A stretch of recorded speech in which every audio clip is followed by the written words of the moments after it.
Now back to the Inland Sports Show. Here's Pep and Jeff.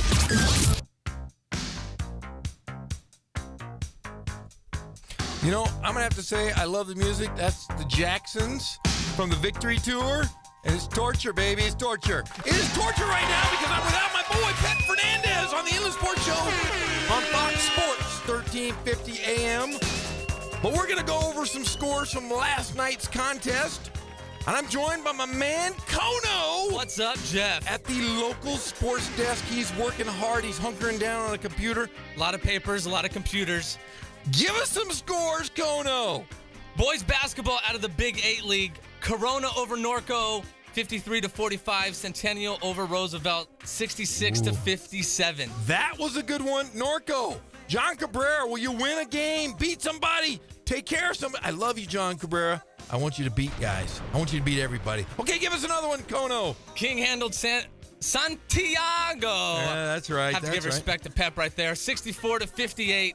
And that's all actually for the Big 8 League. No, so the Big 8, King is 8-8, 1-0 in league. Santiago is 0-1. Let's move on. What league are we going to next? My favorite, the Citrus Belt League. Why? Because Cajon smashes Citrus Valley 83-69. Hey, and they had Martin and Jones combined for 59. So those two guys coming off the football, off the gridiron, coming in and scoring some big points for Cajon and Randy Merman.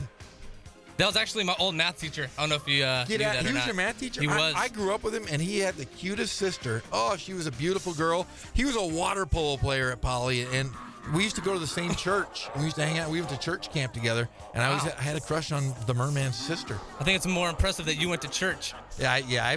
Anytime I walk into a church now, I just catch on fire. So I got to be real careful. It depends on the church. I bet.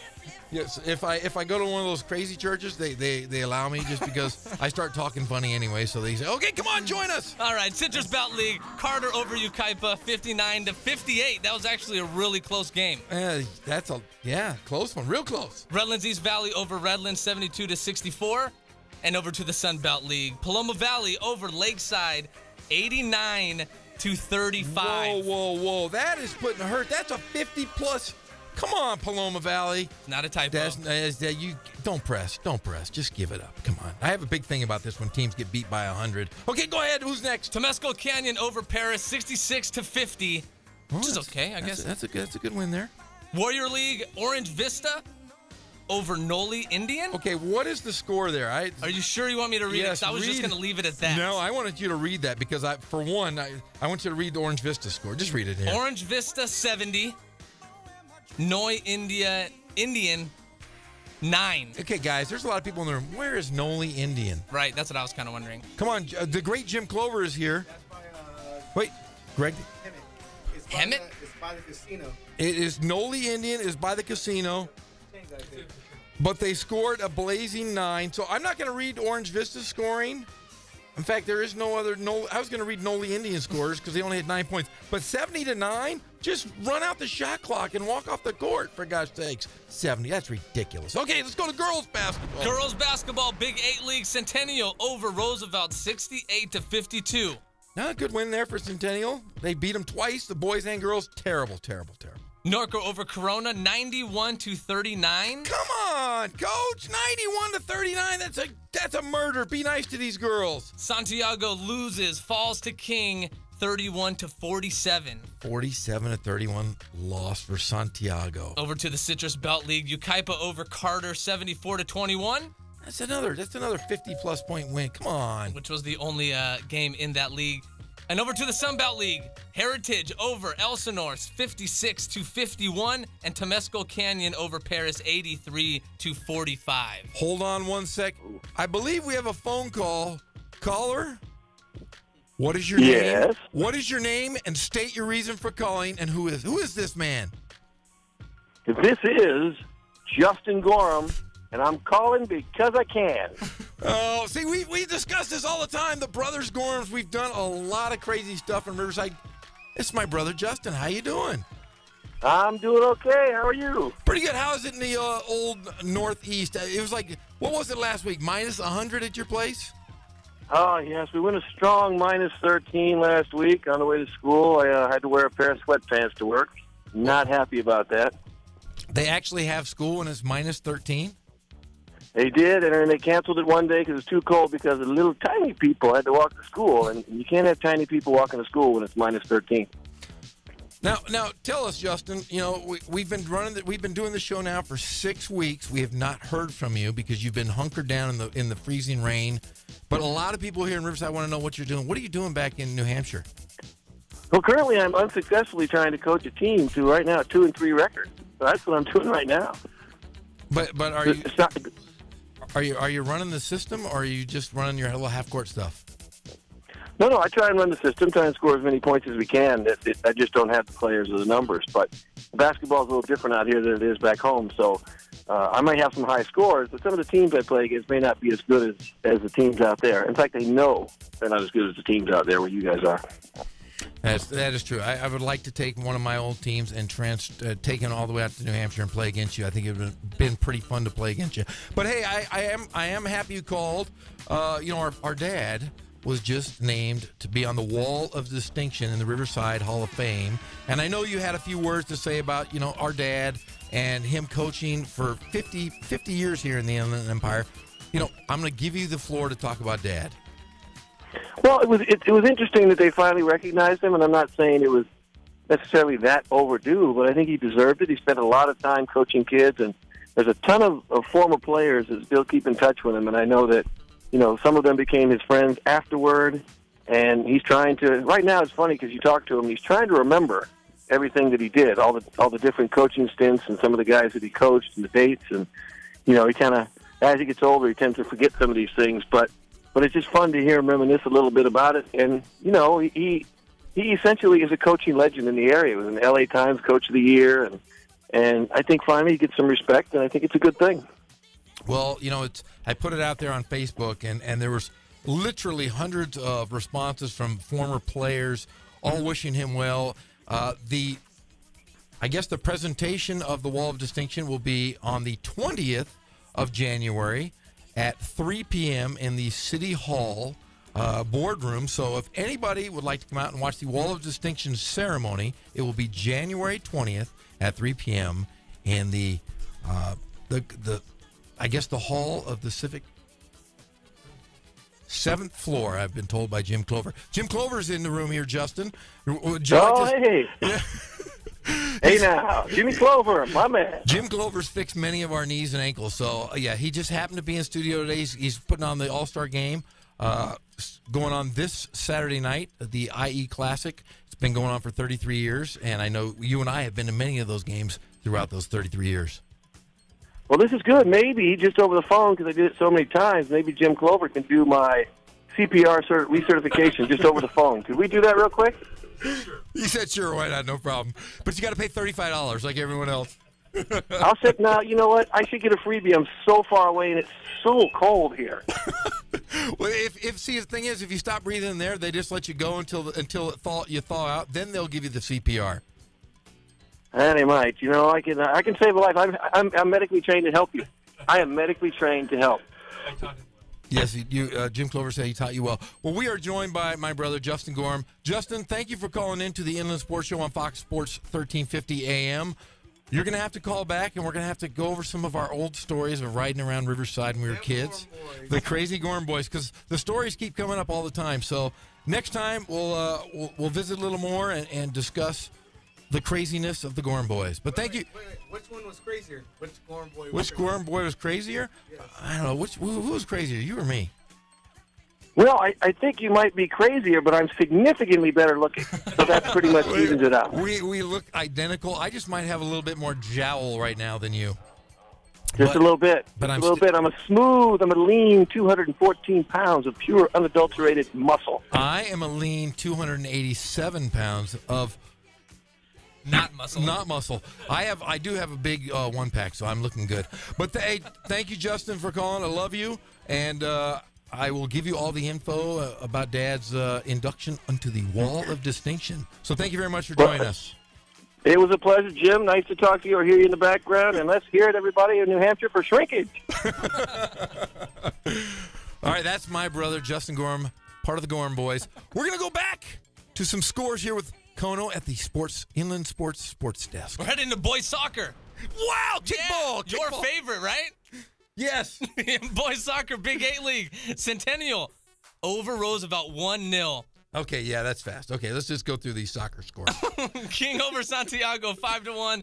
And in the Sunkist League, Grand Terrace, actually not over Colton. It's actually a tie. Yeah. That happens in soccer. Tie, that's just stupid. It's just so stupid. Over in girls soccer, the Baseline League, Upland over Rancho Cucamonga 2-0. The Big 8 League, Corona ties Norco 2-2. That's stupid. All right, we're done with that. We're going to come back. Done. We will come back to some water polo scores later on in the show because I know you guys are all looking forward to that. We will be right back with more content and Jim Clover talking about the greatest game in history. That is the IE All-Star Classic, Saturday night at Centennial High School. We'll be right back. The Inland Sports Show on Fox Sports 1350 AM.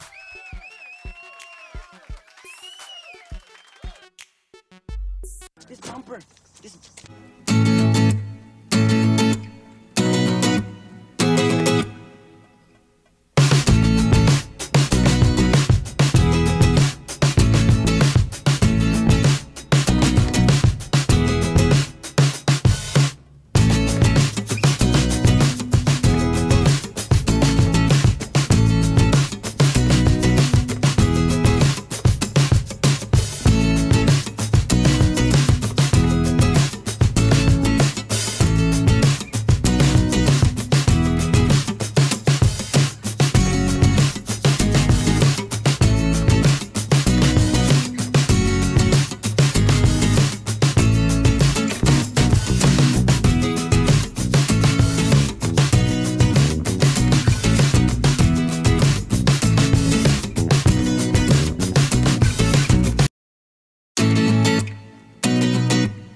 We're back to the Inland Sports Show. Here are your hosts, Pep Fernandez and Jeff Gorham. We are back here on the Inland Sports Show on Fox Sports 1350 AM. It's a party in here. We got Jim Clover. We got Tim Hatch. We have our sports desk anchor, Kono, and Greg on the box working this magic. But right now, we have somebody on the line who has something to say to me, and I have something to say to him. He is the head coach of the La Sierra Eagles, Justin Norman. Justin, how are you doing tonight? Oh, Mr. Gorham, I am doing great. We have some stuff to talk about there, buddy. Well, hey, how are you?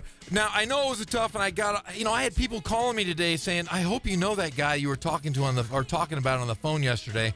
I said, "You mean the guy that got beat by 40?" I said, "Of course he's my friend." How are you after getting beat? I mean, oh man, I felt really bad for you. I called you that night. Have you recovered? The recovery's been long and slow, but I am back. I'm back feeling like $100, man. Ready to get a victory against your old Rams there, buddy. Oh, you're playing the Ramona Rams tonight, Coach Aronde. Are you gonna take it to those guys tonight? Are you gonna redeem yourself? We're gonna try to get a W. I like Aronde, so we're not gonna try to do anything special against him, but we're definitely gonna try to prove a point for the rest of the River Valley League.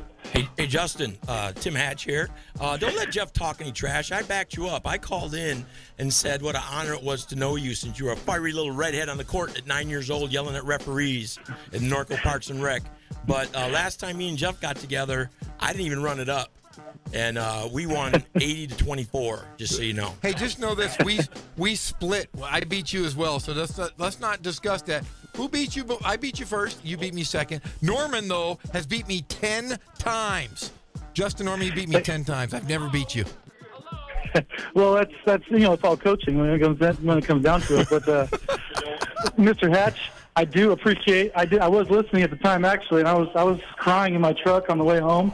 And then I heard your phone call, and I felt a lot better. I appreciate all the support, and you've always been there for me. Thank you. That's awesome. Appreciate that. Well, I am going to say this, Justin. I do love you. Justin and Tim Hatch were both in my wedding, which is really crazy because I don't even remember my wedding because of these two young men. It was all Mark Guard's fault, I believe. Yeah, that's that guy. The mustache that walks here. He has the best mustache of anyone in Riverside. Would you agree? That stash is legendary. This stash is legendary. It's been around for about 55 years, I believe. It's very Tom Selleck-ish. That was pre-Tom Selleck, I believe. It is that he actually has the mustache of a 70s porn star, as we'd like to say. And the tattoo. Yeah, he's got a tattoo. He's got a tramp stamp on his back. So anybody that ever wants to see Mark Gar without a shirt, he has one of those tattoos on his lower back. It's a not a very good look, but it's hey, how many times have you seen him with his shirt off there, Jeff? Well, several, but see, it used to be on his upper back, but he's in his 60s, so it's dropped down to his slid down. It slid down to his mud. Yes, mudslide, as we said. But no, Justin, thank you for being a great sport, and I want people to know. I think people really thought I was ripping you yesterday, but I just wanted everyone to know that I love Justin Norman. And there were many times I was getting beat by 40, 50, 60, 70 maybe, and I would always call Justin, and he would always walk me or talk me off the ledge. So thank you, Justin. Good luck tonight in the River Valley League. Don't beat up on my Rams too bad. And next time, make it a little closer at Hillcrest because you have to go for 6 in a row this year. You have 5 championships in a row. Be nice to have a 6th. Hey, we're trying to get that 6 back, baby. All right. Go Eagles. Go Eagles. Hey, tell Mr. Hatch the LSU is going to be really good this year with him at the coaching helm. He needs to keep it up. Yeah, we try not to talk about La Sierra University girls basketball on this show. Hey, I'm actually wearing a La Sierra University hat right now. Nice. Yeah, okay, whatever, Tim Hatch. Anytime you talk about La Sierra University, you got to have to address them as the LSU, all right? Oh, that's right. Yeah. I will say this. Justin Norman played more minutes than anybody in the history of basketball because he was at La Sierra University. He played every single minute. They played like 50 games a year. So, yes, he's logged more minutes than anybody in history. And they only had 6 guys on the roster. Yeah. Well, Justin, you go enjoy yourself. Thank you for calling into the Inland Sports Show, and good luck tonight. Good luck tonight, Justin. Hey, guys. Thanks for having me. I'll talk to you guys later. That is Justin Norman, the head coach of La Sierra High School, the Eagles. He is a great guy, even though he got beat by 40 the other night, 70-30 to Hillcrest. I know he likes me mentioning that. Well, right now we are joined by one of my favorite people in the entire world, one of the people I've known longer, almost than anybody in Riverside other than my family, the great Jim Clover. Jim Clover, how are you doing? Great. How are you doing, man? You look great here. It's real shiny on top. It is very shiny. And if you're watching us on the YouTube channel, it looks like we're making an ISIS video. We're hunkered down in a small little camera here, but Jim Clover still looks a whole lot better than I do. I never realized I was gray. You're not. It's just the camera. Oh, okay, good. But Jim, you are here to talk about the greatest game in the history, and that game is the 33rd IE All-Star Classic, January 13th at Centennial High School. It is the biggest game in history. Tell us a little bit about this history. The first year we played was fun. It was at RCC, home of the Tigers, and I talked to Dr. Wall, and it was Joe Domagowski. I remember Joe Domagowski. Joe, yeah. And I got together with those guys. I said, let's, the All-Star Game's been away for a while, so let me see if we can bring it back. And we had no money, and which was good. And the first thing we did is I got these shirts, and the T-shirts cost me 87 cents. Did they look like 87 cents? The 87 cents. They had two. They had a one color. It was a yellow. I don't know where we got the yellow ones. Anyhow, the deal was the first time you washed them, your neck fell off, and the second time each sleeve fell off. And then by the time you're done, there aren't any of those left. They're all gone. There's none in like a frame anywhere? No, they're all gone. They're all gone. Wherever T-shirts like that go are gone. And then we go to the game, and it started to rain. And I'm thinking, oh, doggone. And then there's like nobody there. Then the next thing we know, we see a line from the ticket booth across the bridge, and people started to come. Wow. And that's when we had somebody skydive, one of Dr. Wall's old patients skydive and bring the football in. Really? Yeah, it was kind of fun. Are you going to do anything like that this year? We're going to have you jump off. Yeah, you can see both legs. No, we're going to have you jump off a chair and bring the football in. Both legs would still break. I mean, I would just crumble. I'd collapse. I'd be about 3.5 inches tall. We'll put you in the pole vault pit. I could do that. Yeah. You could tandem jump and have somebody drop him off in the stadium. There you go. So you want to do that? If I could be there, I would do it. No, tandem. We'll tandem you. Yeah, tandem me with Tim Hatch. Oh, yeah. That'd be triple. I could break his legs going down. But now, this is the 33rd year. Has the T-shirts gotten better as the years gone on? Well, we went back to like just black and gold this year because I saw that on TV and I thought, I don't know, it looks cool. So we went kind of retro. And the thing is, we have the same colors for both sides, so it's unity. This year it's the unity T-shirt. The unity shirt. Yeah, my kids think you're nuts, Dad, but I like it. And it looks kind of cool. I should have brought some in. I know. I would have worn it. I know. I got a 5X. You do? Do you have a 6X? No, I can wear no, I'm kidding. No. Now tell us, for 33 years you've been doing this. I know you had Dr. Wall, the late great Dr. Wall, was a big part of this program. Who helps you behind the scenes besides Jim Clover? Rodney Kiles. He helps out a dramatic amount, about a month. Then I got Dana Dye. You know her son. You've been talking about him. She's the head trainer she's the trainer at athletic trainer at Centennial. She's helping me out a huge amount out there. Christina Reyes has been out there. Jimmy Wynn came back this year to help out, which is really good. Yeah, he was been gone for a couple of years, and now he's back. So Joyce Swally, she's been with me all 33 years. She's was reception at Comgre. Nancy Clark. The list goes on. Rachel. How about our guy, my stepbrother, Dave Zink? Has he been working? Dynamite Dave Zink. We've got him. The thing about David, which is wonderful, is this year he's done the program every year. Last year he did the program, and somehow they didn't put last year's coaches in. They didn't. So we had to retro those. So I show up at the banquet, and we're at Romano's, and we look at the program and said, well, I think these are coaches from last year, and the coaches from this last year told us. So he says he's got the banquet. He's got it all together. I know he's been working real hard. Now, about this banquet, now you've had this every year? Oh, yeah. And it's getting bigger and bigger and bigger? Well, last year we did the banquet at Gary Romano's new place downtown, and we thought we'd get 250 people, and we had 300 and some, but a lot of them were Samoan, and so we packed the place. We had people down the hallways, on the stairs. They were everywhere, and it was they all got fed, so they were all happy. So that was good. It was good. So where's the banquet this year? And We're going next door to the Riverside Lights place or something. It's a bigger place. Now, I think didn't that used to be the old YMCA? It was. In fact, we have a swimming pool there. I remember that as a kid. My dad used to walk by this building and goes, Really? My dad used to say this. It's really funny, but this will tell you how old my dad is. He goes, yeah, we used to swim at the YMCA. And I said, really? He goes, yeah, we used to swim naked. Oh. They used to swim naked at the young men's. Yeah, the young. I don't think we need to know that. But yeah, I was thinking about Big John. I should say Little John Gorman. He was a little kid at the time, but he said back in the day at the YMCA they used to swim naked. I'm like, whoa! I'm not swimming naked anywhere unless it's in my backyard. Mark Gard. No, Mark swims naked in his own backyard. Well, the pool situation I always heard was, remember where the community medical group used to be Swark Lake? There was on that corner with the statue. Yes. Okay, they put that statue there instead of a swimming pool. And so when they put the statue out, you had Rich Stalder, Nick Tavallone, Ramirez, and all those guys used to throw paint at that thing. Really? So our Legends of Riverside used to paint that statue because they put that there instead of a swimming pool. That's crazy. Nick Tavallone. I can see him throwing big gallons of paint. Now, this year, do you have any special guests for the banquet? The kids are coming. We have a guest speaker. We haven't decided who it's going to be just yet. But in the past, we've had Archie Griffin, the only two-time Heisman Trophy winner from the Ohio State University, the greatest university in all the world. And Tim would like to agree with that. We had Archie. Then we had Rex Kern, quarterback, 1968 national championship team from the Ohio State University, the greatest university in the world. That Tim would like to comment on because he loves the Buckeyes, don't you, Tim? Go ahead, tell me about it. Cornelius Green going to come too? Well, we could. That's a story in itself. But anyhow, wide receiver. But no, the biggest thing is we got enough room for everybody. And I talked to Gary. We got 2 lines so we can get the kids through really fast. We'll get in and out by 8:30. This is not going to be a football banquet where they sit around for 5 hours. We get in, get out, have a good time, and roll on. See, obviously, I really enjoy the food factor of this. Yeah. But we have the best dressed every year. And That's right. Randy Horde is the sponsor of that, $100 cash.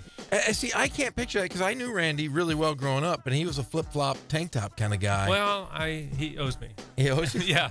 And so, but the thing was, one year, this guy came in, and he had a shiny green, beautiful suit with alligator belt, alligator shoes, a top hat, and a cane. No! He was beautiful. He got second place. How do you get second place dressed like that? Because the guy came in and he had white tails, which were nice, but on the back of it, he had his picture painted on.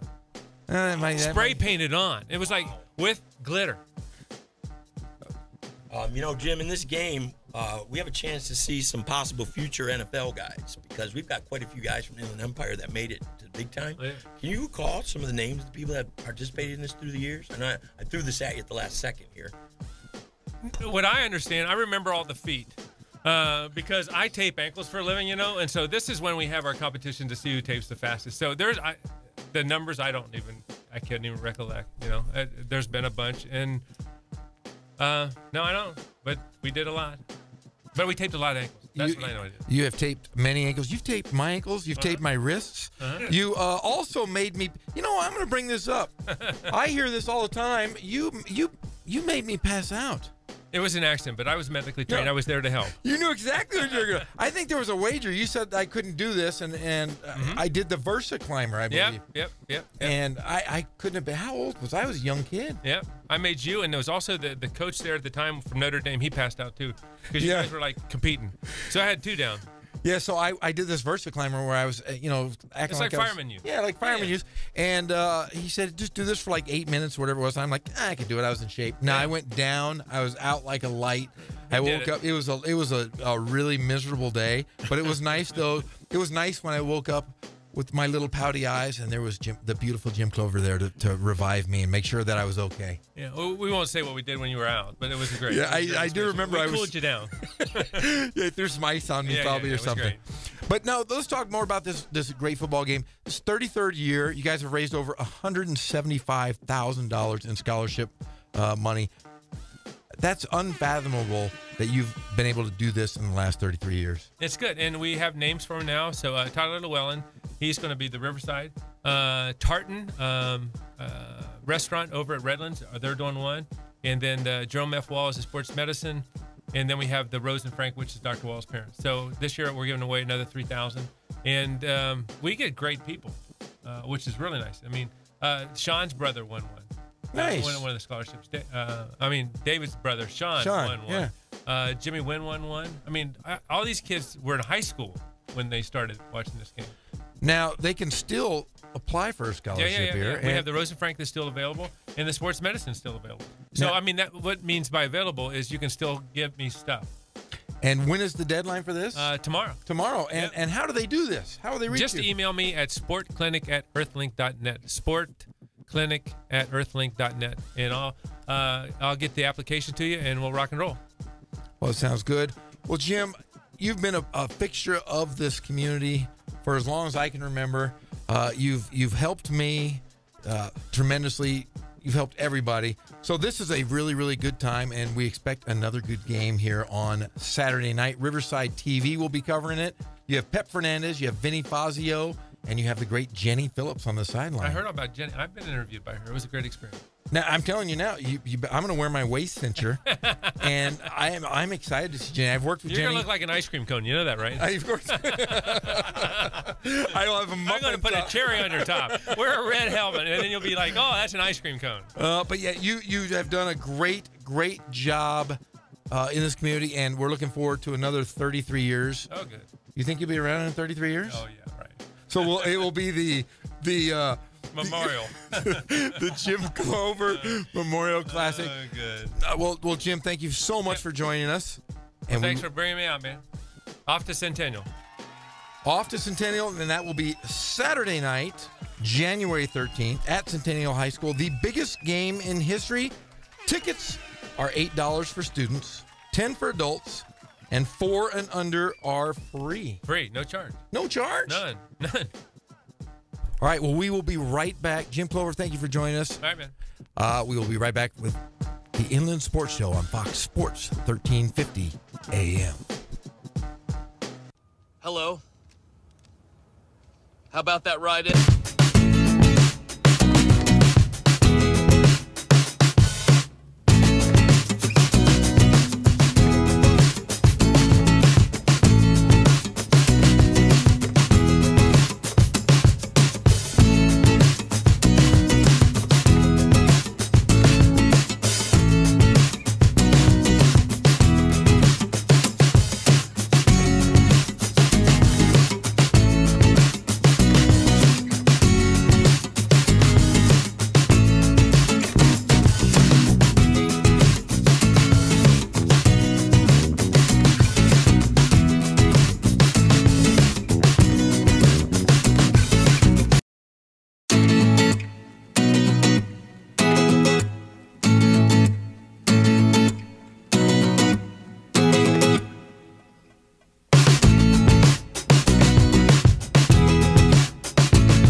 It's hitting you anyway.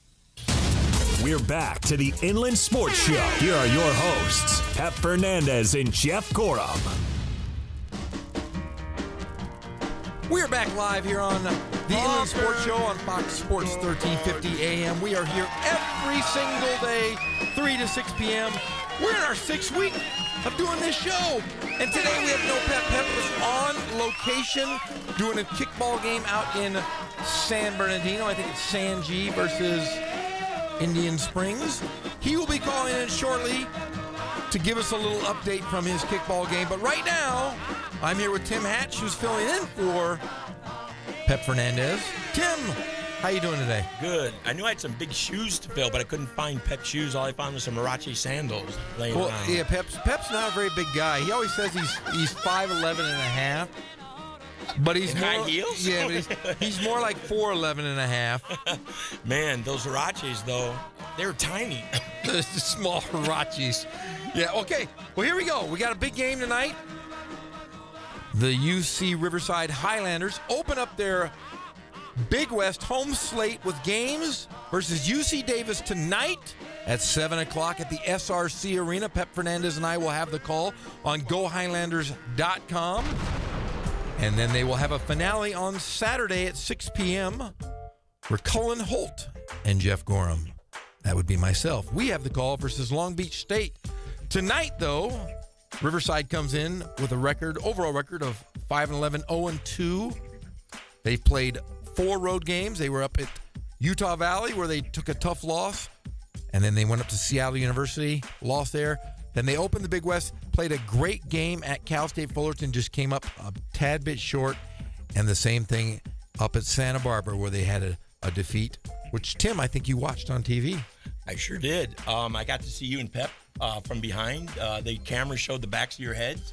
You were reflecting quite into the camera's eyes. They blocked your head with the score scroll. Score scroll? Yeah, my sons were trying to watch the game, and they said, Dad might be on TV. And then Carlos Smedberg, of course, said, no, he's covered by the score. But Riverside comes into tonight. They're playing against a UC Davis team that last year made the NCAA tournament after beating UC Irvine in the championship of the Big West tournament at Anaheim in the pond, I guess you'd say. But they come in with their leading scorer, Shima Maneki, who's averaging 19 points a game and 10 rebounds. He's the only player in the Big West averaging a double-double. He is one of those players that is a transfer from the community college. His hometown is in Australia. His parents were diplomats in Nigeria. He lived in Australia, came over here, and he's probably, I think, the best big man, best athlete in the Big West, and that is Shima Maneki. Will he be able to handle Alex Larson and his size and bulk inside? Well, I think Riverside, we've talked about this early in the year. This is really a team that Coach Cutts, and now under the helm of Justin Bell, that was really built for the Big West. They have 3 bigs that they can come in at any time. They can play with their back to the basket. The Big West, is a notoriously great athletic conference. Cal State Fullerton, great athletes. UC Santa Barbara has 2 graduate transfers who have really improved. That team that finished last in the conference last year, I think right now is playing the best in the conference. So it's a conference that's changed, but like I said, Riverside is built for the Big West, and we're going to see it tonight against a very good UC Davis team at home at the SRC. Is there going to be a matchup for Dikembe Martin? His speed, athleticism, ability to run the court? Well, they're using Dikembe more of a 2-guard this season, which is kind of different. They brought in DJ Sylvester, who's had the starting role and been the leading scorer of the last 2 games. He had 24 points against Cal State Fullerton and had 11 versus UC Santa Barbara. So he has been great. Chance Murray, who has been playing the point guard, he sees the floor a little better than Dikembe Martin because they've really had to depend on Dikembe Martin's outside shot and scoring potential. So that's why they've kind of changed their lineup a little bit. What a tough thing for the players to adjust to right in the middle of a season. They're geared up under Coach Cutts, and now some slight adjustments under Justin Bell. Yeah, they've changed the way that they've come out. They've dug themselves holes throughout the season. They playing primarily a zone defense. Now they're playing a little more up tempo. They press from the start. I think that as a coach, it gets your guys in a flow. It makes them play hard if you're pressing in a man-to-man. And also, you can use more players. You can go deeper into the bench as they get worn out. Yeah, and they've gone to that bench. They've gone to a Johnny Kennedy, the great player out of Rancho Verde High School. He is the best freshman we've seen in the Big West this year. He's gotten better and better. Most freshmen, and you know this, going into college, they peak early and then they get tired just because of the road trips and so forth. But he is peaking at the right time. He's getting better and better as we head into Game 3 in the Big West.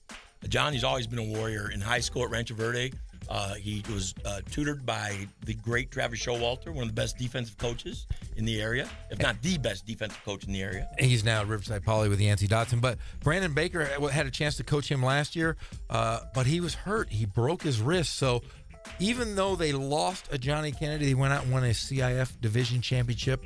A great year for Rancho Verde. And they're also... Rancho Verde is well represented at the UC Riverside Highlanders. Dominic Pickett, who was a point guard there 2 years ago, he's been playing great spot minutes here in the last 2 games for UC Riverside. Yeah, I saw that on TV. I didn't know he was even on the team, and I noticed him with the goggles. And I'll say this, last year, Dominic Pickett was a walk-on and really spent a lot of time basically as being a team manager, stepping in practice, and he's really earned that spot and has started a few games for the Highlanders this year. He's been a great addition. Yeah, Dominic's always been a hard worker. I've known him for quite a while, growing up in the area and coming through our same school district, and a great leader, great winner. Yeah, well, Coach Bell has his hands full tonight against like I said, a UC Davis team that last year was in the tournament. Now, speaking of college basketball. College basketball? Tim Hatch, you're going to talk college basketball? Jeff and I go back a ways, back to the early 2000s, maybe 2003. It's been that long. I've known you that long, Tim Hatch. I've known you for a long time. Since I came back from Michigan. And there's a story about Jeff we got to talk about. A lot of people don't know about. We were together as assistants at Riverside Community College under Bob Russo. And Jeff and I would do a lot of the individual workouts. We did a lot of the individual. Yeah, that was when we were in shape and looked really good. I still do. No, okay. There was one of the funniest things I've ever seen on a basketball court. No. Yes, it wasn't funny absolutely. at all. It was not funny at all. So there's a drill where you line your one team up, a free throw extended straight across. You are such a jerk. Then you correspond. At the baseline, a player matches up in line with the other guys across. Why are we talking about this? As a coach, you throw the ball to somebody on the baseline. Then one of the guys from the free throw line has to touch the baseline. So it's basically a disadvantage drill, right? Well, we teach the guys to outlet to the outside. So Jeff is standing on the outside of the court, on the sideline, and he throws the ball to a guy in the middle, who then turns around to throw the outlet. Don't laugh. Now, Don't laugh, this guys. guy's No one about 6'6", can literally take a quarter off the top of the backboard. He was built like Ben Wallace, and he threw a 90-mile-an-hour fastball on an outlet and hit Jeff in the side of the head. No, he didn't just hit me in the side of the head. Let's just be honest here. It knocked me out. So I was standing. I didn't know who I was, where I was. It was really, really hurt. There's literally Spalding in the side of his head. Yeah. And all the players went, dang, and everybody stopped, and I started laughing. I was laughing so hard. Yeah. I was on my hands and knees. I couldn't stand up. And they're like, shouldn't you help him? I said, I can't stand up, because it was comedy. His dad was in the gym watching. He was laughing. Yeah. And I swear to God, we looked at his face. His eyes had rolled up. All you could see was the whites of his eyes. Yeah. And he staggered across the court. I did. In the old Wheelock gym, there's the front door, and there's the stairs. So I made it down the stairs. Let's just be honest here. Let's pull the curtain back. I had to get out of the gym because I was gonna go down. So I went down and laid on the floor outside and just started throwing up everywhere because I was concussed. I've been in a lot of. I'm gonna tell you, I've been in a lot of fist fights, and I've been punched a few times. I've been punched. I'm not gonna lie. I've been thumped a few times, and I've never in my life. I was concussed. I had some serious brain damage. I was throwing up all over the place, and Tim comes out and they laugh at me. Both he and my dad walk outside and laugh. Every time I looked at him, I started laughing again. I tried to help him. I went out there and I saw him. And he had one eye rolled back up, so he was recovering slowly. But the Spalding in the side of the head, it was there. Come on. And then let's just talk about better times. Let's talk about like the cool things we used to do, like referee together and stuff. We're refereeing. Whoa, it was great. We had fun refereeing. Mark Guard, Jeff and I. Mark Guard's at Hoopa Valley. He's the best mustache in Riverside. We've talked about And it. a parrot tattoo that's slowly turning into a vulture. Yes, a vulture. Because it's getting bigger every day. Okay. I forgot about this. We were great refs, though. We refed a lot of youth really games. weren't bad. Yeah, I was. So just- we get... Wait, so you guys wore the uniform better than Foot Locker? Yes. Only Yeah. it looked like we had basketballs under our jerseys. No, it didn't. I look great. What are you talking about? Okay, so what did I do when I was refereeing that was so bad? So I was We are great. refereeing the Deaf Western Regional Championship. Oh, that's right. I remember that. That was a great game. A college age, adult age men's basketball. It is Arizona versus Riverside for the championship. The winner goes to, I don't know how you pronounce it, Gallaudet University. The Gallaudet, that's the deaf university. For the national championship to represent the West. And so this is a big game. It's a big crowd. And it's a really close game. And with 10 seconds to go, Riverside is shooting a free throw. Coach comes over to us and says, hey, look, if they miss the free throw, we're going. We want a fast break and score. If they make it, we'll call timeout. Riverside shoots it, misses it, and Jeff goes, timeout! Timeout! The place goes nuts. They attacked us. They ran onto the floor. The Arizona people were so angry. They were screaming. Jeff, and Mark were huddled at half court at Little Bighorn, the cavalry. We were surrounded. Let's just be honest here, and I'm not trying to be mean, but we're at a deaf school. So they were yelling at me with their hands, and I know exactly what they were saying to me. It wasn't like there was something new. There was no kind words or kind sign language. It was. They were giving me the middle finger. They were just flipping me off. I had everybody in the gym that, I'm not kidding, everyone in the gym was flipping me off and screaming at me. They were doing their best. I don't know what Except the Riverside people. Riverside people loved it. They got to go to Gallaudet University because of me. So I was doing it for the home crowd. How dare you bring that up? How about, we used to go, we went out and we refereed at UCLA one time. And seriously, it was a great time. You say, we did it for, one of our former students, That's right. Rosangel Oropeza Let's talk about these nice at Citrus things we Hill, was at UCLA, and she represented a group. I can't remember the exact name of it. That it was the Greeks. The Greeks were raising it was money. actually like Los Hermanos. Yeah, but they were raising money for the Greek system was raising money. They were raising money for children who had cancer with no health insurance. There you go. Okay, that so we sounds walk in the gym. I didn't know what we were getting into. She called and said, hey, would you referee for free? And could you get a partner? So I called Jeff. I said, come on, let's go. We'll donate our time for this cause. We did it. We got Dodger tickets. Do you remember that? Yes. We got Dodger tickets. And they fed us. Yeah, they fed us really well. It was great. So we walk in the gym, and up on the wall was pictures of each of the kids, like as they've already been, going through chemo or whatever. So their hair was gone, and See, they were this is a drawn. nice story. We're talking about nice things. So all the teams involved, they contributed the money to that, and then the referees, we contributed money, and it was a great cause. And Rosangel Oropeza needs to get a special spot in heaven for that. But how about going to the bathroom at UCLA? What do you mean? With no lock on the door. What do you mean? So I thought we were talking about refereeing. We were in between games, and we both got to hit the bathroom. We run upstairs in the locker room, and I just needed to stand up. Jeff needed to sit down, let's say. And he sits down, and he goes, oh my God, there's no lock on the door. What do I do? Well, people were coming in and out, so I had to guard the door, and he had to keep his foot up on the door to maintain pressure to make sure that nobody walked in on it. That's all right. It was more comfortable to get the job done, I guess. Then at that time, I've seen on Shark Tank that's actually an invention that some of the sharks bought. That you sit with your feet up like that. So you were actually in a good position. Why is it that you just went through 3 stories of my misgivings when I've done a lot of good things for the community, and yet you just threw me under the bus 3 times? I just congratulated you on doing a good job with that refereeing. Man, we used to referee little kids. Remember one of the teams, the guys were wearing Toms? Yeah, they were wearing Toms. Yeah, they weren't very good. If you're playing basketball in Toms, just don't play basketball. Remember we did the tournament Loma Linda.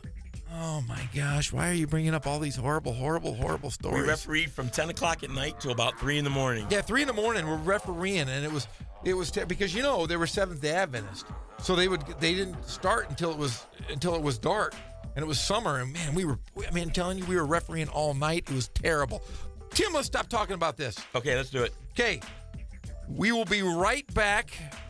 We will be talking about the greatest award ever That is the Inland Sports Football Player of the Year. He will be announced tomorrow. We will go over them, those student athletes, and we will talk more about the greatest game in history, the IE All-Star Classic, Saturday night. Once again, this is Fox Sports, the Inland Sports Show on 1350 AM. I got good news. We're extending arts and crafts time by 4 hours today.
I drowned it out, stirred it, and drowned it out again until it was cold.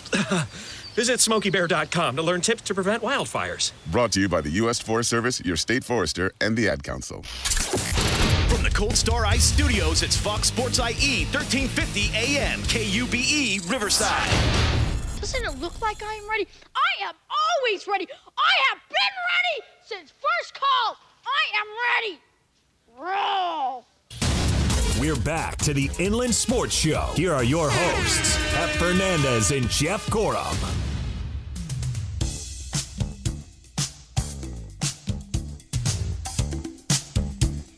This is El DeBarge, I believe, isn't it?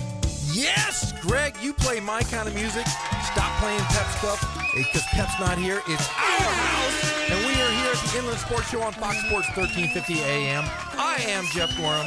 We are missing Pep Fernandez. He is out doing a kickball game, but he is on his way back into the studio shortly. But we are here with Tim Hatch. Tim, how you doing? Outstanding. Again, the Hirachis are too tight. I think they're size 5.5s, and I'm a size 13. But Pep, thanks for letting me wear them. Well, we are brought to you by Spoil, quick quality oil change, Ken's Sporting Goods, Boost Performance Training, and Catalano Motors in Corona. Let's talk a little NFL, my friend. We got some good games this weekend, don't we? We got the Falcons versus Eagles, Saints versus Vikings, Titans versus Patriots, and Jaguars versus Steelers. We're going to open up the phone line, so if you are going to call in, give us a call at the Inland Sports Show at Fox Sports 1350 AM. Tim, what are your first thoughts about these games? Well, if you're a Rams fan, do you want the Falcons to win it all just so you can say, like, you lost to the eventual champion? Or do you want them to lose so that you can say, I got you back? Yeah, I don't care at this point, just because we cared, hopefully, that the Rams would have done well, and they did not. Jack Skellington, the quarterback, Goff, was great all season, but they didn't give the ball to Gurley enough. He only carried it 13 times. You carry it 20 times, Todd Gurley, you're going to win the ball game. They're undefeated when he's carried it over 20 times on the year. Todd Gurley should be MVP this year, hands down. He should, but you know, the last time a running back who had the same stats as him, what was the last time? Do you know who that man was? Herschel Walker. That was 30-plus years ago. No way. Yes, way, my friend. Now, who do you have in the first game of the Falcons and Eagles? I like the Falcons. I think the Falcons have the experience. They've been there before. They learned their lesson last year when they choked. And their defense is very strong. They're built around the defense. And that they kind of jumped the Rams a little bit. They exposed the Rams for their inexperience of playing playoff level football. You're not a big fan of Nick Foles? Is that what you're saying? Not really. It's not nothing against Mr. Foles. I think that I just think that the Falcons are on a mission to prove that last year was an aberration. Well, that could be. Well, we're going to put this on hold. We have a caller. Caller, are you here to talk some NFL football? Hello, yes, I'm here to talk to football. And who am I speaking with? You're speaking with Barry Klipke. Barry. Now, what is your team? And we're going to get some of these picks from you. Who's your favorite team, Barry? The Chicago Bears. The Monsters of the Midway. Grr. Now, you're a Bears fan. Are you happy with the hire of is it Nagy? It's nagging my side that they picked him as coach, but, you know, the team is a dumpster fire, a hot dumpster fire. Now, what about your troubled quarterback? What do you think of that guy playing for the Bears? Mitch? That guy was garbage, hot garbage. He's hot garbage? I liked better when he was tweeting in college. Better when he's tweeting in college. He talked about Lady Park. So he peaked in college, is what you're saying? Yeah, he's pretty gross. Okay, well, I'm going to go through some of these picks with you. Okay, Falcons, Eagles. What do you think of that game? I'm going with the Eagles. You're going with the Eagles? It's outside, and the defense is going to hold them up. Nick Foles stinks. Nick Foles stinks? Yes, he stinks. You saw what he did in the last game. He stinks. So the whole franchise is resting on Carson Wentz. On Carson Wentz, do you think Carson will bring them to the promised land next year? Maybe. Maybe? But I'm saying the defense is going to win games. The Falcons are still holding on to the 28-3 debacle. Oh, look at you, Barry. Good call there. Okay, next game. Saints, Vikings. What do you got? Who plays football indoors? Is this touch football? It's touch football indoors, yes. Okay. Well, I'm going to go with the Saints. I think they'll be marching in. You know, the Vikings there, they've always been a bridesmaid, never a bride. They play in the Dome Stadium. They're just Case Keenum. Who's that? That guy's out kicking his coverage every week. Case Keenum, though, he's throwing to Thielen and Diggs pretty well, and he's perfect in that system. You don't think he's perfect playing in the Viking system this year? Again, I'm a Bears fan. I can't compliment another team in the division. But see, hey, they could be the first team in history to play a home game in the Super Bowl. And I could be the first man in history to date 2 supermodels successfully, but I don't see it happening. You've never dated 2 supermodels? Not successfully. But you've tried, though. Oh, yeah. I've tried many a time, my friend, many a time. So you're going with Drew Brees and the Saints is what you're saying then? Yeah, he's old. He's going to get it done. All right. Well, we're going to move on to the next game. And I know you're probably a big you sound like you might be a Patriots fan, but you said you're a Chicago guy. Patriots, Titans. It's like a practice game for the Patriots. It's like a practice game? Yeah, I think they're gonna suit up the Boston College kids to take on the Titans. But you don't have any faith in Mariota, the great young quarterback from Oregon? He was lucky. He hasn't shown me anything there. He's shown you nothing. He's winning games. He's garbage. Hot garbage. Hot garbage. What do you think of the great quarterback Mo Brady's brother? Oh, Tom? Yeah, Tom, that guy. What do you think of him? I wear Uggs just because of him. You wear Uggs? I follow a diet plan. Yeah, pretty much. That guy's my idol. I'm trying to date a model and then dump her and then date another model and then have illegitimate kids, wear some Uggs, eat beet juice. Now, do you wear the Uggs that are the high boots or the low boots? Oh, all the way up to the calf, baby. So I can picture you, my man. What's your name again? Barry. I was told there'd be a waffle. There'd be a raffle? Yeah, I was told there'd be a waffle. That's what they said. Call in. There'll be a waffle. Yeah, well, we're just here happy to get your picks here because you, my friend Barry, are our caller of the week. And we have one more game to go over. The Jaguars versus Steelers. Okay. Pretty simple pick. I'm going with the Steelers, and this is the reason why. Blake Bortles has an arm like a human. He has terrible stats. He's going to have he wins the Super Bowl, it'd be like Trent Dilfer winning all again. Did you just say he has an arm like a human? Yeah, some people got an arm like a rocket. Not him. He got an arm like a human. Hey, but I'll tell you, he threw 14 times, and they beat the Steelers earlier in the year. You don't remember that game? Yeah, well, you know what? Who's not walking through that door? David Gerard. David Gerard's not walking through that door. It's Blake Bortles.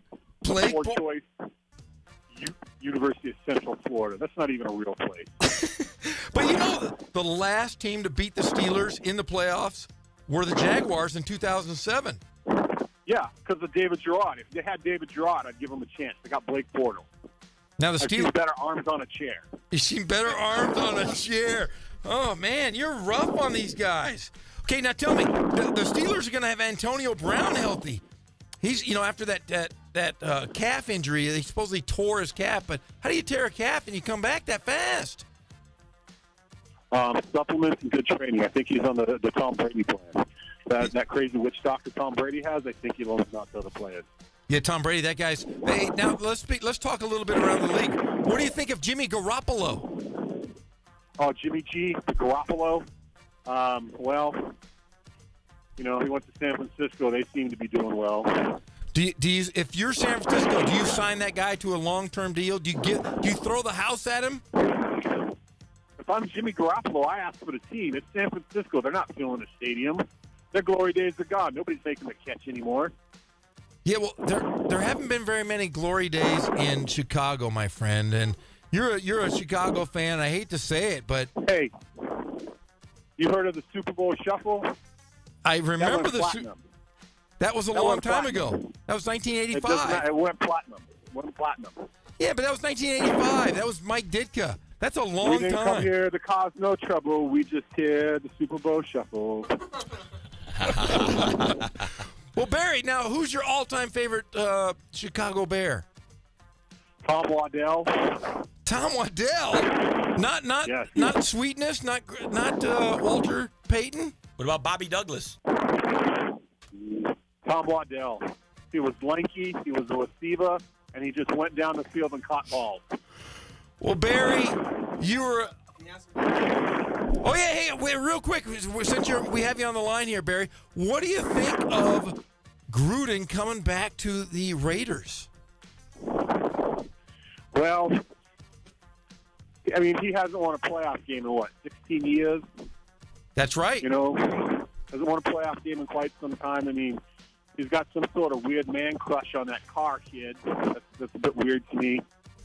You know, maybe it happens. Maybe Money Lynch takes him to the promised land. You know, but he's too busy going jet sweep and XYZ banana tango. I don't know. Well, you know, they're going to Vegas in a couple of years, so I'm telling you, Gruden, he's going to make $100 million for 10 years. I don't think he goes more than 4, just because he's never been in any place that long. Yeah, I think he's gonna find out that the Raiders aren't that good, and it's just a rebuilding time. I mean, he should really go to the Bears. That's where it's at. With that dumpster fire, Mitch Trubisky. What about Ditka? You think Ditka? Is there ever a shot that Ditka comes back to coach the Bears, or is it a foregone conclusion? He's never coming back. He's never coming back. Once he went to the Saints and married Ricky Williams, it's all over. Ricky Williams, you're not a big Ricky Williams fan? Oh, I love that guy. I'm just saying, Ditka, he was all tough-nosed, and he goes to the Saints, and he's putting on a wedding dress, and he's like, I'm going to trade the whole draft for this one guy that's maybe okay.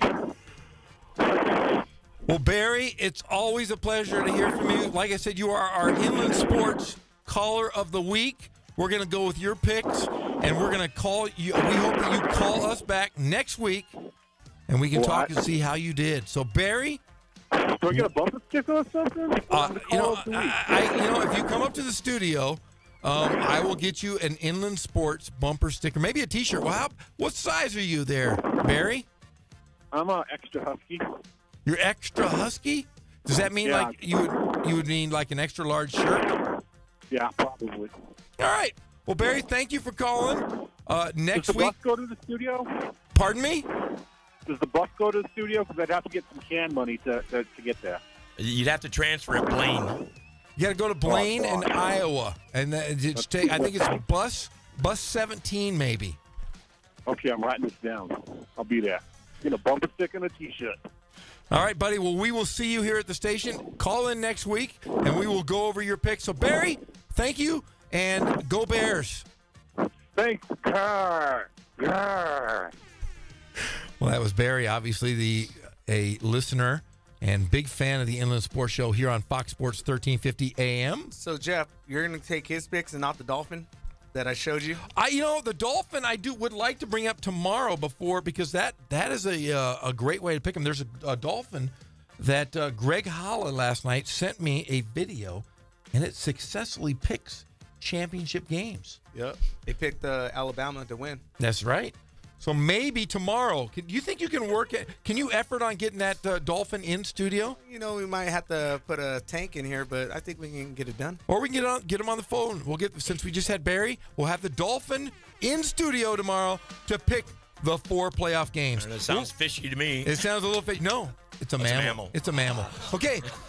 Well, we will take a short break, and we will be back on the Inland Sports Show at Fox Sports 1350 AM, and Pep Fernandez is on his way back into the studio.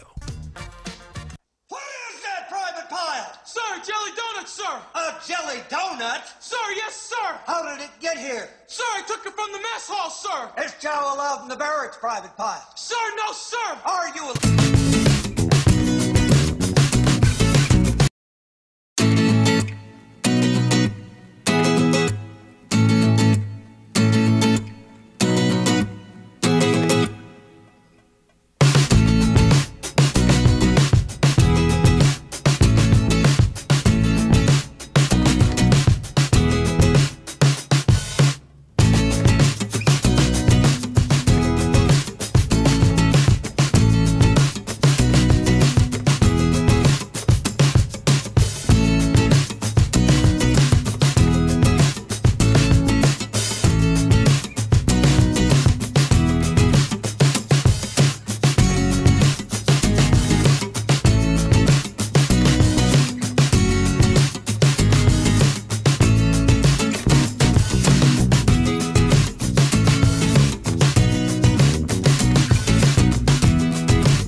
We're back to the Inland Sports Show. Here are your hosts, Pep Fernandez and Jeff Gorham.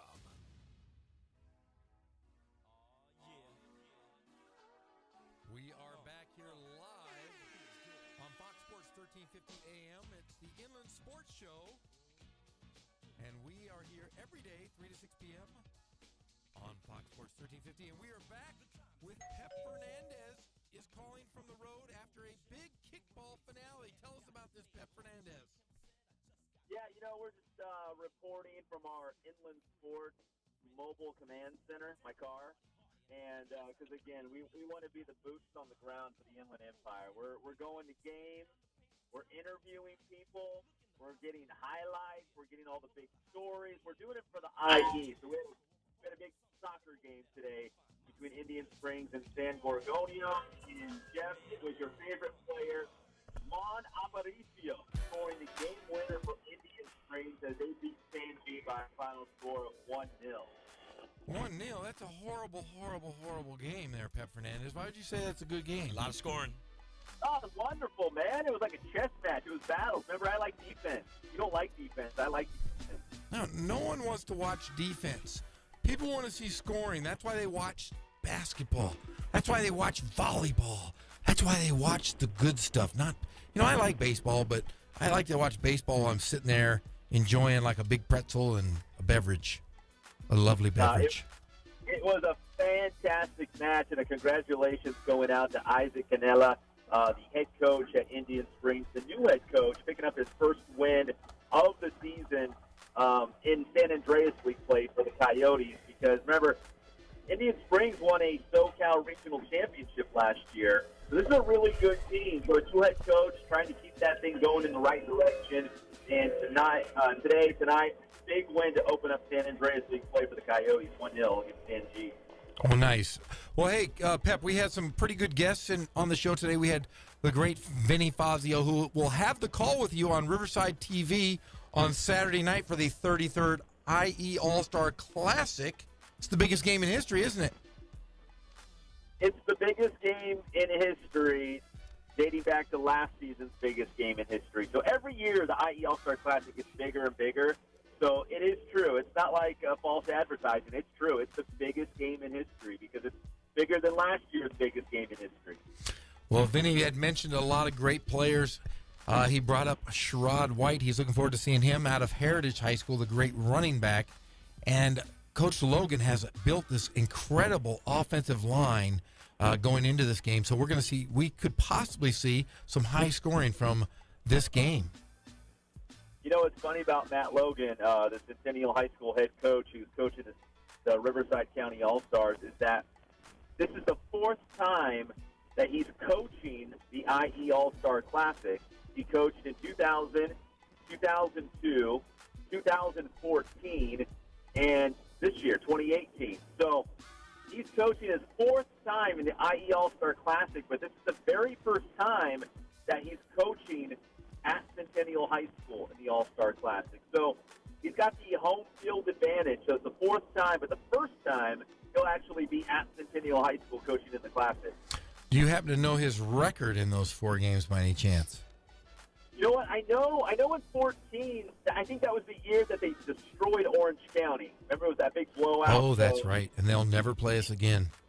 Yeah, the Inland Empire team had Akili Ross, who's now at USC, and Nate Metters, who's now at San Gorgonio. Like, they were loaded. They had so many great players on that Inland Empire All-Star team that wrecked Orange County. But let's see, 2000, 2002, I'm not sure. You know what? We should ask Jim Clover. He's the history.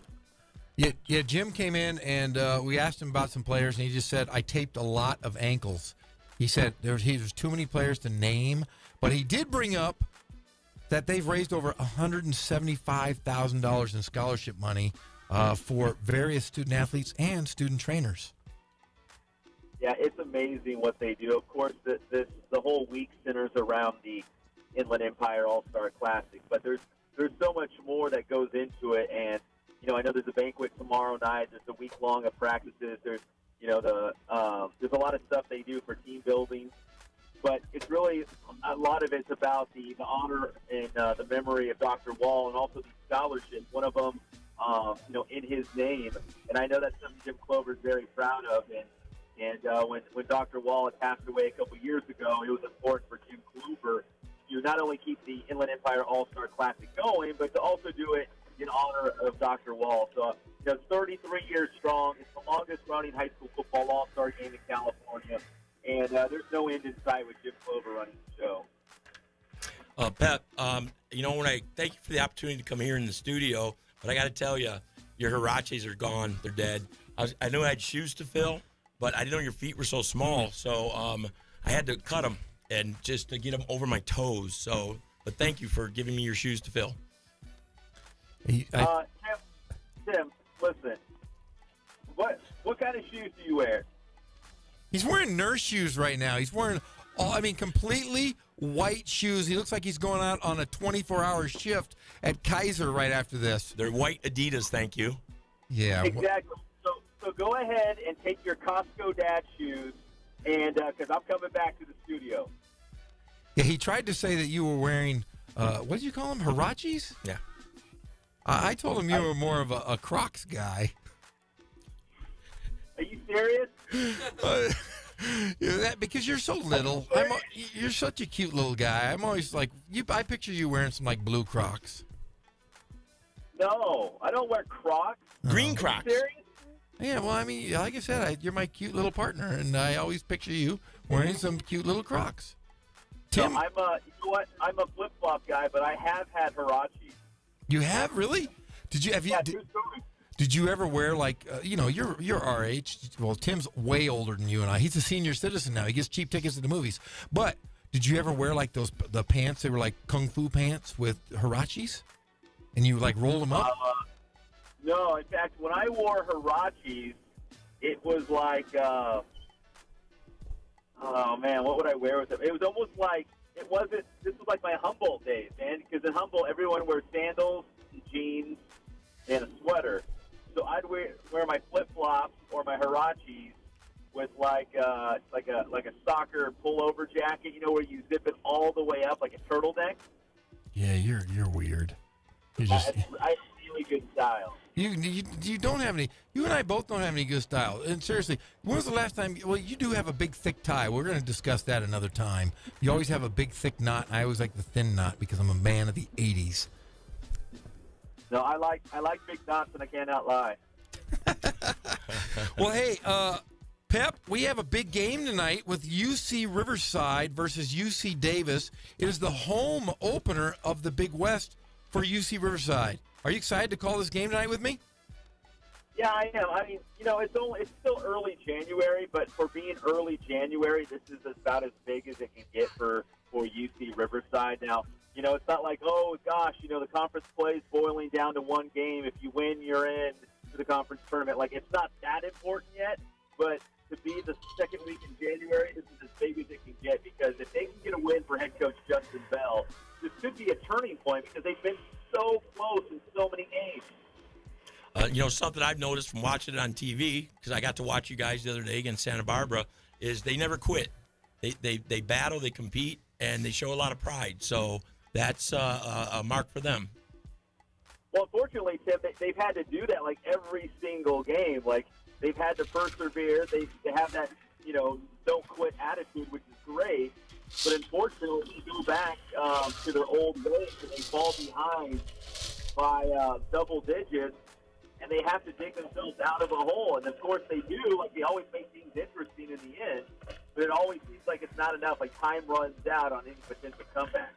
And one other thing I noticed while watching on TV, I saw the backs of your heads. You could sell advertising space on the back of Jeff's head, and you can make some money for the show that way. He's really...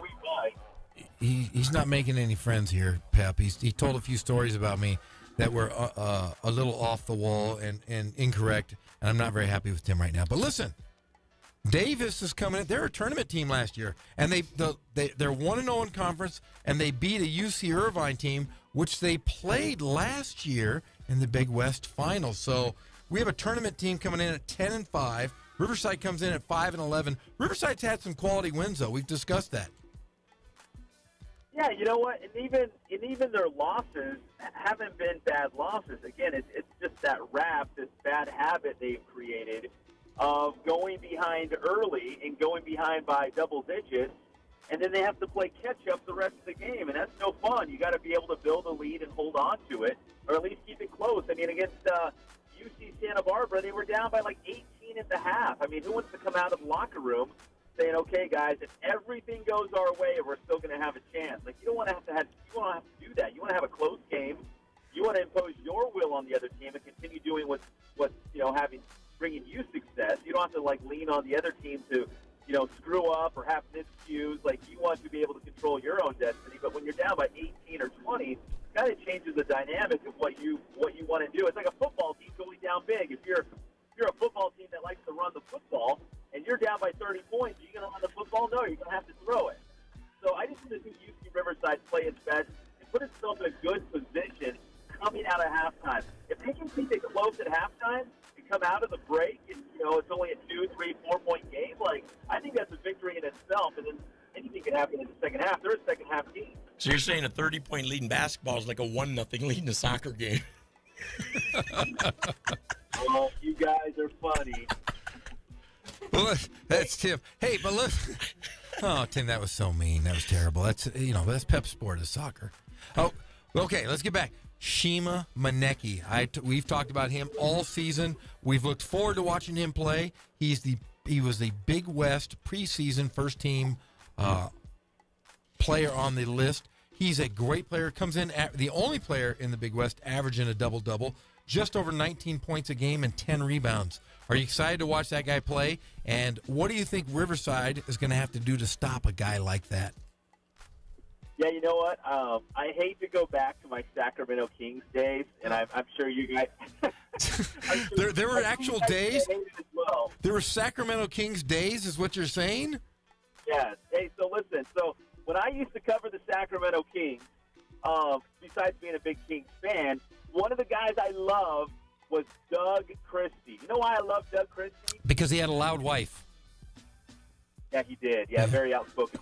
No, that's not it. Oh! No, it's because he was the defensive stopper. He was all NBA first-team defense. He was a stud. So whoever the other team would run out as their top offensive threat, Doug Christie would shut them down. So this is what worries me about UCR. I need the Highlanders. I need somebody in the Highlanders to step up and be like, I am the defensive stopper. So whoever's leading the other team in scoring, I'm going to lean on this guy because they're going to shut him down. They're going to take him out of the game, and that's going to be the great equalizer. If you can take the other team's leading scorer out, somebody else is going to have to beat you. So I'm hoping to see from UC Riverside, someone's going to take a lot of pride on the defensive end and shut down Maneki. That's what I'm hoping to see. Well, I think it's going to be defense by committee. I think Brandon Rosser is going to have to take a big burden tonight because he is physical enough and quick enough to guard Maneki. And then you have the young Ajani Kennedy, who you and I have seen blossom in the Big West and in the last 5 games of this young season. He has been phenomenal as a true freshman.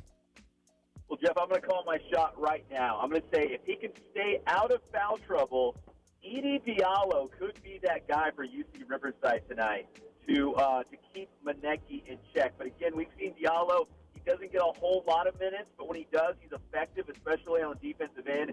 But he seems to get in foul trouble pretty quickly underneath the rim. So if he can stay out of foul trouble, I think he could be critical tonight in shutting down. Yeah, I do agree there. Edie Diallo has one of those bodies you look at. He is almost like a Greek god. He's got the big shoulders, his strength, but he is foul prone. I hope that tonight we see a little bit of Menno Dykstra because we have not seen Menno games, and he could be key in the Big West because he's able to stretch those big men out and he can shoot the 3. Yeah, I really like Menno Dykstra. You know, since interim head coach Justin Bell has taken over, we haven't seen as much of Menno Dykstra of late. But you saw him all of last season, Jeff. I've seen a sample size of him this year in non-conference play. I mean, he's good. He obviously he's like the tallest guy on the team, and he can shoot the 3. So he's a unique blend, similar to I guess you'd say like a Dirk Nowitzki. But I'm hoping to see him have an increased role. But I don't know if tonight's going to be the night because again, I think a lot of the attention is going to be paid on the defensive end and just trying to shut down Davis's leading scorer, Maneki. Well, I hope we see a little minnow from heaven, as John Ramey used to say on the broadcast last year. We saw a lot of him shooting the threes. He was the leading three-point shooter for the Highlanders last year, and we're hoping to get something out of him as well. One of the keys, too, Pep, to a good defense is having an idea of a concept offensively that everybody has the same goal. So if you're turning the ball over or taking quick shots or you're out of a flow, that leads to long rebounds and kickouts, and you really can't defend those. So hopefully they can come together under Justin Bell and establish an identity and have more of like a team concept as far as what they want to accomplish. Yeah, I hope so. I just feel like they're so close. You know what I mean? Like, they're close to something. Like, it's going and walking around with a metal detector on the beach, and you're like, beep, beep, beep, beep, beep, beep, beep. Like, there's something there. Like, dig it up. There's something there. They're real close. I've never walked on the beach with a metal detector, so that I have. I found it to be quite relaxing and soothing, and I've got a couple nickels from doing it. Yeah, are you telling me, Hatch, you've never walked on the beach in your old man white shoes from Costco looking for loose change? No, I wore some ripped up Huaraches. And some old soccer shoes with studs on them. Hey, you got to realize, Pep, this guy right here he's from Michigan. The only beach he's seen is Lake Superior? Well, it would be, you could say Lake Superior, but I've seen Lake Michigan too, you know. Yeah. Yeah, we're talking beach. There's no waves, on the Great Lakes. Hey, come on. The Great Lakes have their own climates. They don't either. Whatever. You're thinking of Lake Paris. Lake Paris has more waves than Lake Superior, for gosh sakes. That's a clean lake right there, my friend. Sure, once you take the dirty diapers out. Stop it. Well, Pep, we're going to take a short break, and when we come back, we're going to go over the Inland Sports Mr. Football Award that we will be giving out tomorrow on the Inland Sports Show. Yeah, it's the biggest award in the Inland Empire. Very prestigious, and we're excited about it. Okay, well, we will be right back from the Inland Sports Studios. This is Fox Sports 1350 AM. 26 years ago, we started playing a little game.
Frustration, a tool, not an obstacle. I make working hard seem easy and giving up impossible. I'm a teacher.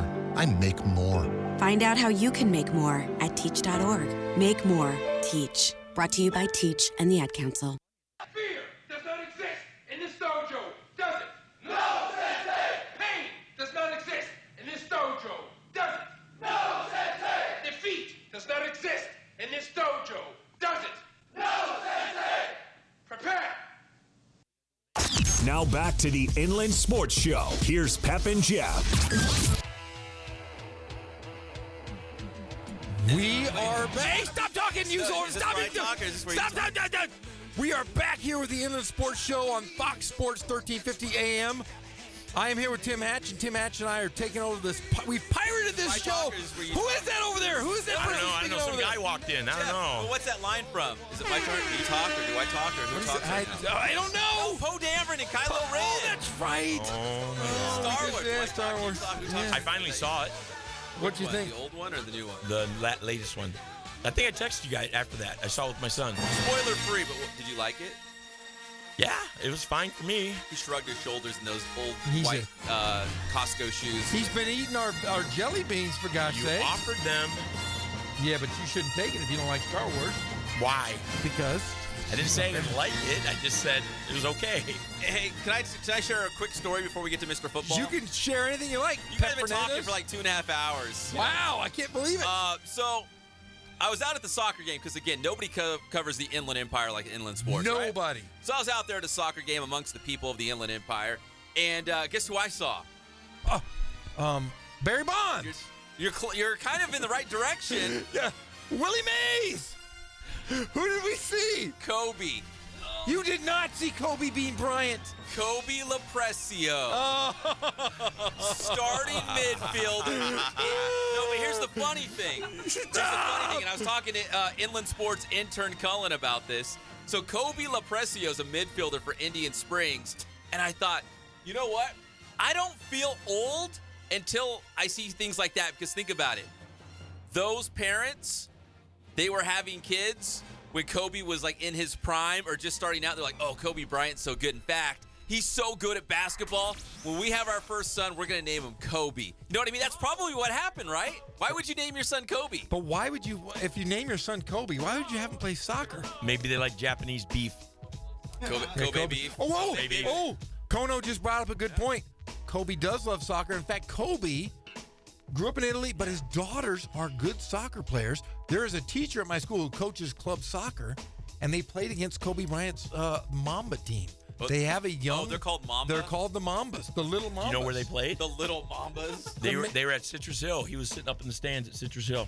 Are you serious? Yeah, he's for he youth pays, soccer. Yeah, he pays for this his daughter's team to travel everywhere, and he's been seen many times. Yeah, he hangs out in Redlands. Well, who does? No, seriously, Kobe Bryant. He's been seen in Redlands a bunch of times. He has, yeah. Yeah, his wife's family. Yeah, so they're like at the Redlands YMCA and around town in Redlands. Stop Kobe Bryant. That is awesome. Look, I have goosebumps. I love Kobe Bryant. I wonder if he goes to the YMCA. Does he swim naked?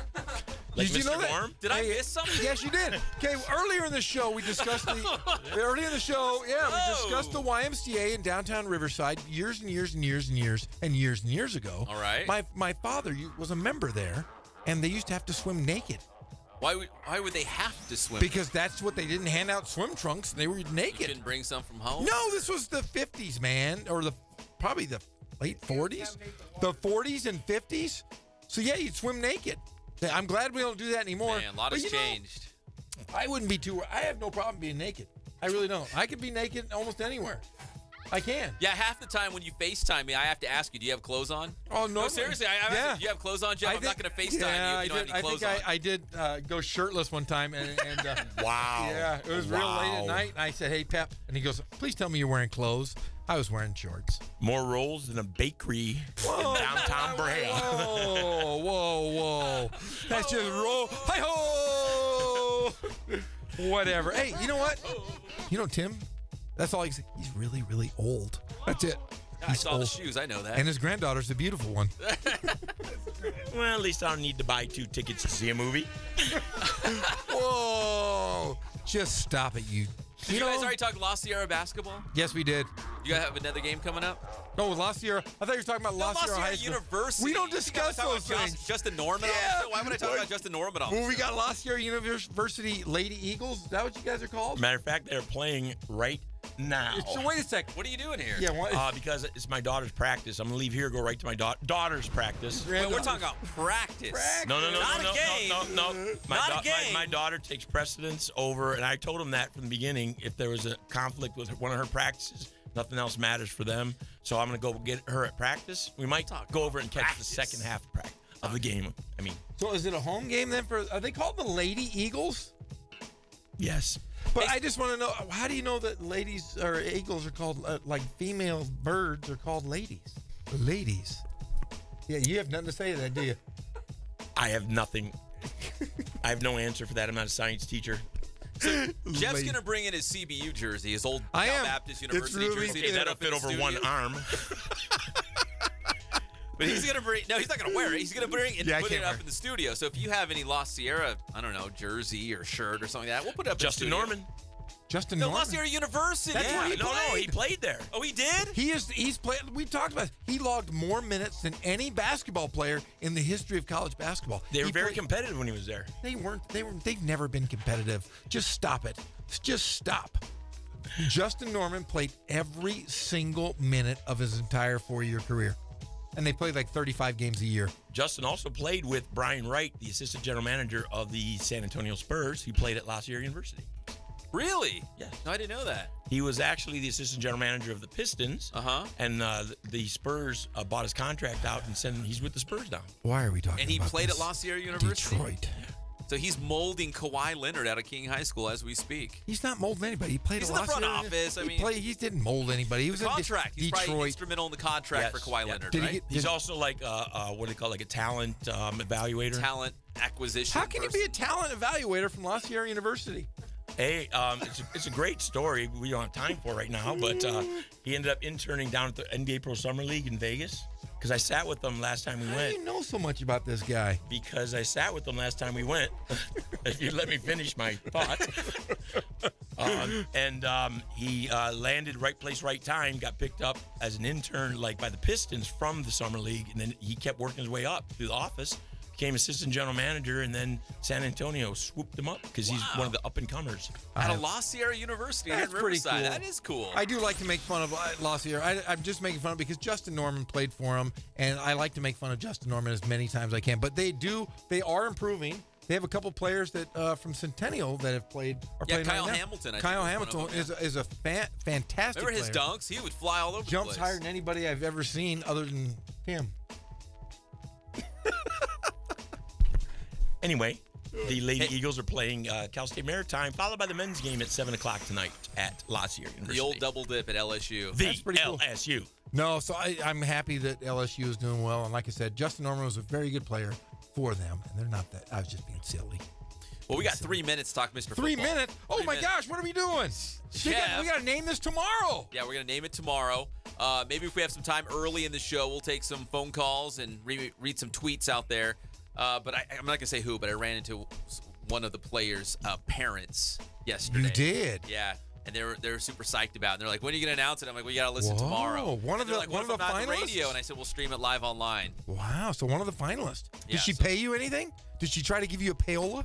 Payola? No. But I do take payola, but no, she did not. All right. So here's the finalists. Yes. In no particular order. No. Right. Marietta Valley quarterback Hank Bachmeyer, Marietta Valley receiver Marquis Spiker, Heritage running back Sherrod White, who Vinny Fazio loves, apparently. Yes. Right? Very good player. Paloma Valley quarterback Chance Nolan, Jeff's favorite quarterback. Because he can throw a football over a mountain. Cajon QB Jaden Daniels, Cajon receiver Darren Jones, who I saw last night. That guy's so fun on the basketball court. Like, seriously, you used to go watch Darren Jones. Legit. Between he and Jeremiah Martin. They're studs. And one mixtape. Yeah, it was awesome.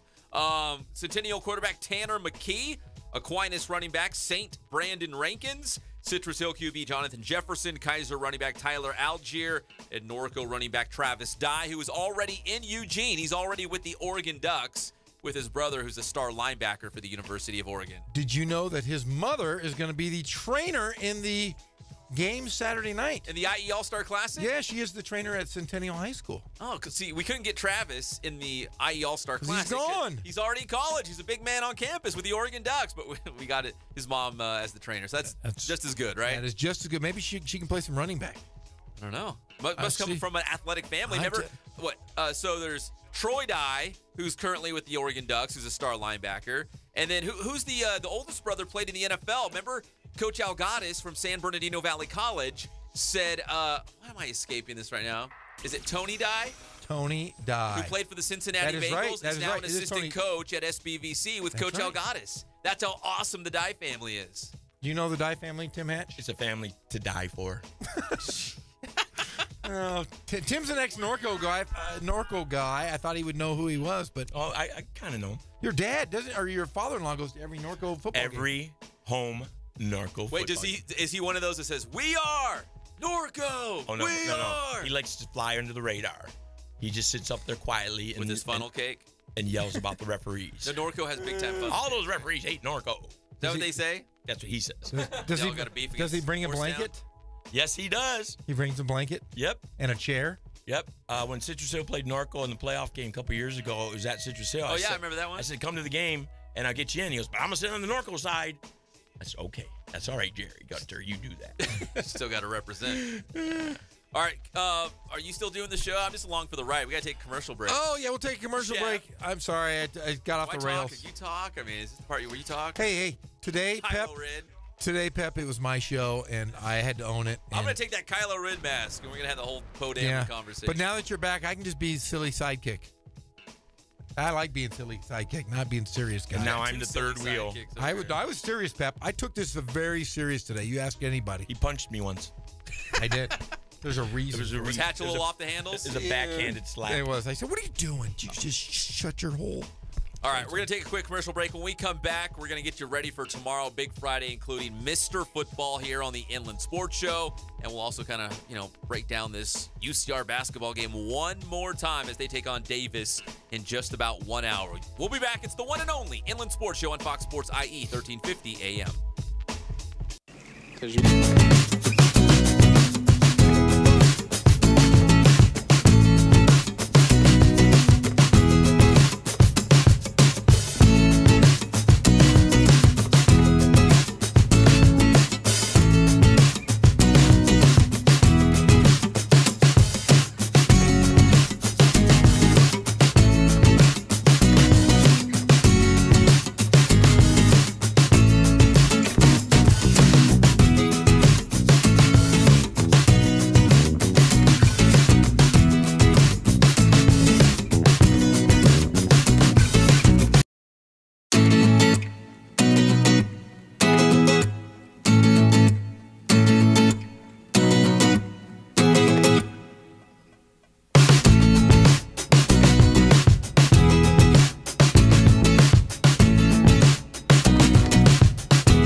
Studios, it's Fox Sports IE, 1350 AM, KUBE, Riverside. Jeremy. Jeremy, you're amazing. Oh, God, I think you're amazing. Oh, my God, don't ever leave me. Ever. Good. Because I'd find you. We're back to the Inland Sports Show. Here are your hosts, Pep Fernandez and Jeff Gorham.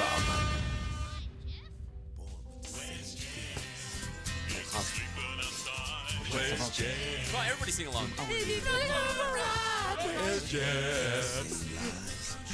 Dude! Well, Jeff will be at the UC Riverside basketball game tonight as they're taking on the UC Davis Aggies. First home game in Big West Conference play for UCR. Trying to get that first win for interim head coach Justin Bell. It would be a big one if they can pick off the Aggies. I am excited for Coach Bell. I can't wait for him to get his first victory under his belt. And then I'm going to pick him up, and I'm going to carry him off into the locker room. You might, won't you? Yeah, of course I will. I want the Highlanders to always do well. Yeah, we want them to win tonight, taking on UC Davis, 7 o'clock from the SRC Arena. It's not Kobe, it's Juan Aparicio, but can I play the winning goal for Indian Springs? Do it, Pep Fernandez. Here it goes. This was live just moments ago right here in the Inland Empire. Keep an eye on number 5. He's one of the captains, Christian Duarte. Nice through ball. There's Aparicio. Can he get to the ball in time? He does. The left-footed shot and in for the goal.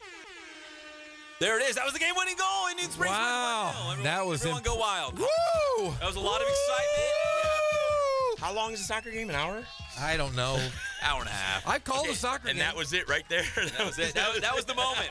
Those 10 seconds right there. That was it. I've directed a soccer game. Do you remember that, Pep? That was the greatest soccer game ever. Was it the one with the Coras game? Yes, the guys were. There was like UC 4. Riverside? There was like 4 players left in the game. They were being escorted off the field.